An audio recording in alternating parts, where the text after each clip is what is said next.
মদিনায় রাসূলুল্লাহ সাল্লাল্লাহু আলাইহি ওয়াসাল্লাম যখন হিজরত করে গেছেন তখন মদিনার মধ্যে ইহুদিরা থাকতো।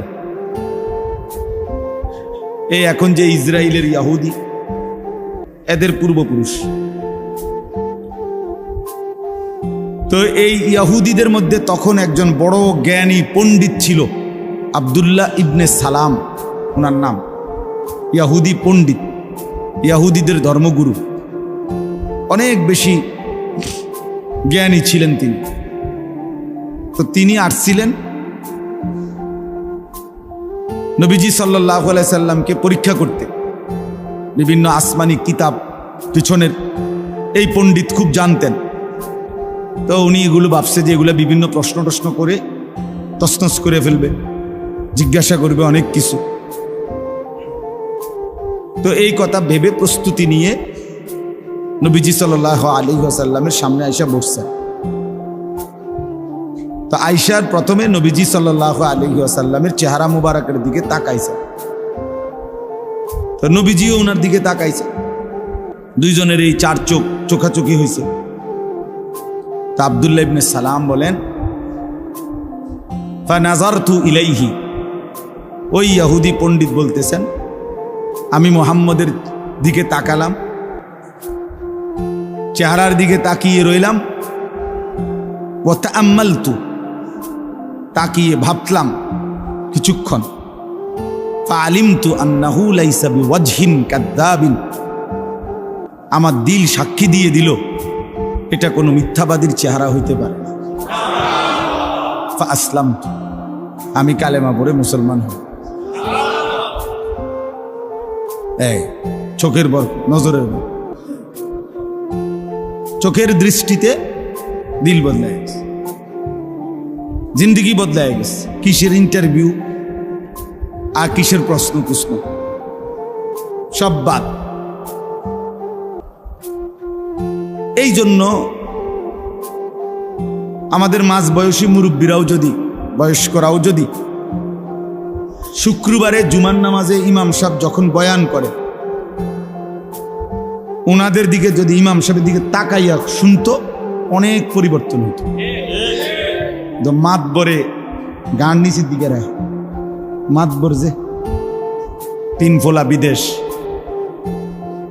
মসজিদের টাইলস দিছে উনি, বুঝেন না, 4টা সিলিং ফ্যান দিছে উনি, মসজিদের সেক্রেটারি, উনি মসজিদের কেশিয়ার, সভাপতি, কমিটির সদস্য।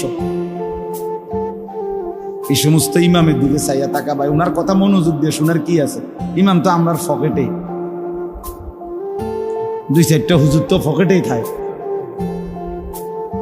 যার কারণে ঘাড় নিচের দিকে নোয়ায়া হয় জিমায়, আর নাই তো অহংকারের কারণে নিচের দিকেই পড়ে থাকে। এই মানুষরা পরিবর্তন হয়, 60 বছর ওই আগের মতো বিড়িয়ে খায়,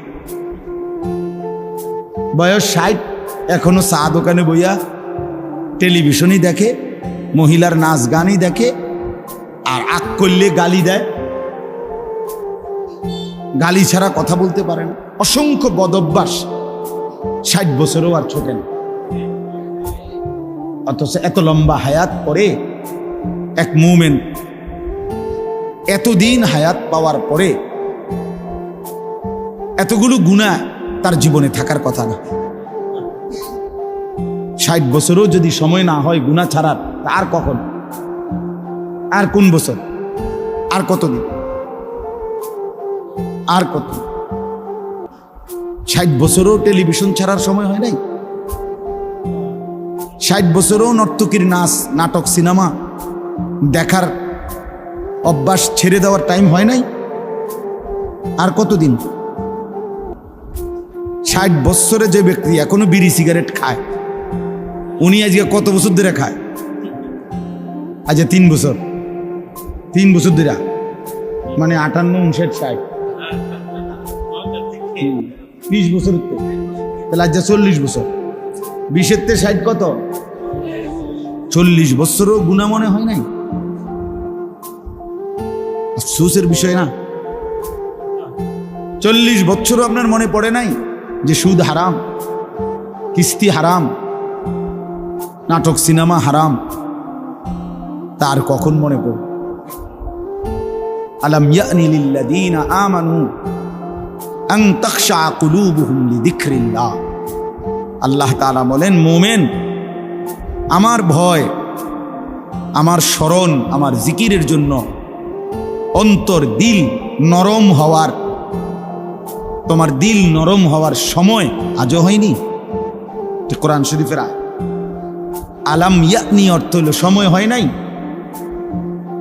আল্লাহ জানতে চাচ্ছে ইমানদারের কি আজও সময় হয়নি? আজও ফিরবা না? আর কখন ফিরবে? জাহান্নামীকে আল্লাহ তাআলা জাহান্নামে চিৎকার করবে। আল্লাহ তাআলা বলবে, আওয়ালাম নুআম্মিরকুম, বলো তো বান্দা, আমি কি তোমাকে আমল করার মতো প্রয়োজন পরিমাণ হায়াত, ওমর মানে সময়, হায়াত কি দেই নাই? তাহলে এখন চিল্লাও কেন?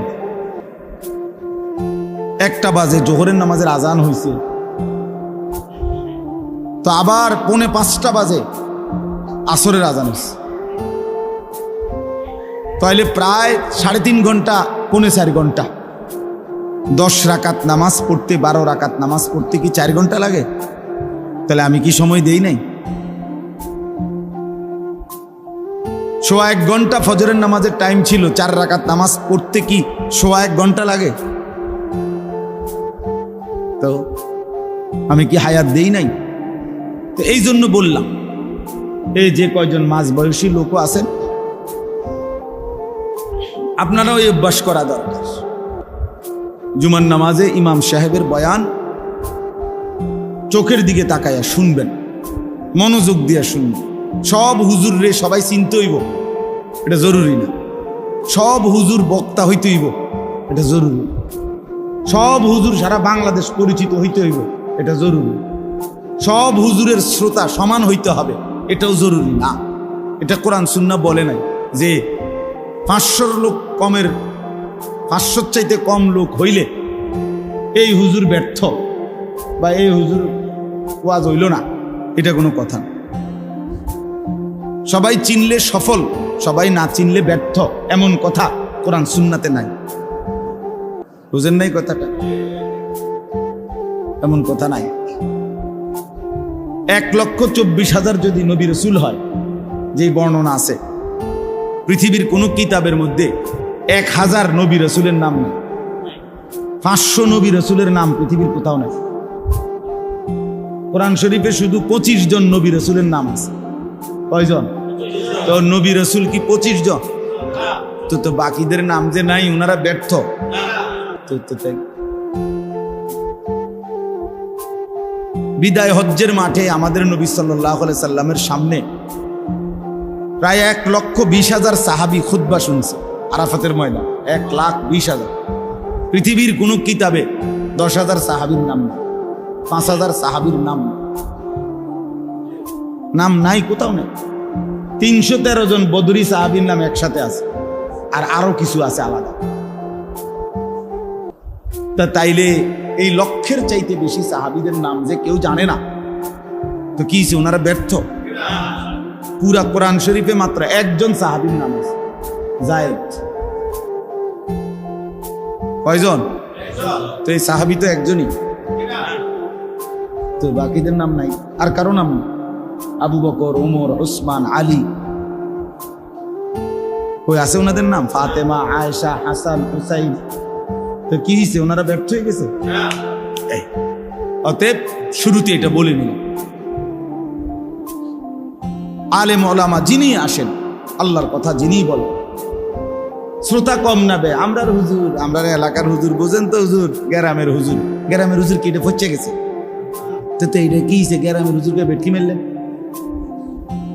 এবার আর জানে কিতা কইব কি। তো এবার যখন কিছু কইতার না, এই আকামরা হুজুর দেখছেন কেন? কথা বলেন না কেন? এরম অযোগ্য লোকরে ইমাম বানাইলেন কেন? আর যদি বলে না হুজুর আমরার হুজুরও আলেম, তো আবার শুনবেন না কেন? বুঝেন নাই কথাটা? অযোগ্য হলে রাখবেন কেন?